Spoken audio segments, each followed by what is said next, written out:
আবার যারা দল ছুট যারা সুবিধাবাদী তাদের স্থান যাদের বিএনপি নাই, তারা কিন্তু সরকারি দোষর হচ্ছে খাসিনার দোষর, তাদের উচ্ছেদের মাধ্যমে আমাদের ঢাকা জেলা বিএনপি সাধারণ সম্পাদক এবং দ্বিমেঘের সদস্য এবং লাভপ্রদ সাহায্য চৌধুরী।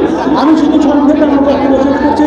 আপনারা জানেন এই স্বৈরাচারী শেখ হাসিনার দোষর বিভিন্ন উপজেলা চেয়ারম্যানরা আগে বসে আছে আমাদের এই মিলন পরিষদে, তাদের তৃণমূল সংগঠনের মেম্বাররা, কাজে এই মেম্বাররা কিন্তু সরকারি দোষর হচ্ছে খাসিনার দোষর, তাদের উচ্ছেদের মাধ্যমে আমরা আশা করব বর্তমান তত্ত্বাবধায়ক সরকার তাদের উচ্ছেদের মাধ্যমে সুষ্ঠু নির্বাচনের দিকে এগিয়ে যাবেন।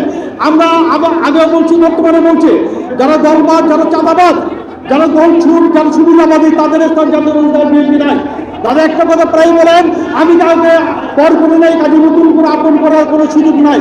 কাজে আমরা আশা করবো যারা আপনারা আজকে উপস্থিত হয়েছেন, আপনারা আমাদের দলের সততা, বদ্ধতা এবং রাজপথের সাহায্য ভূমিকার জন্য আজকে এই আমাদের পাশে দাঁড়িয়েছেন।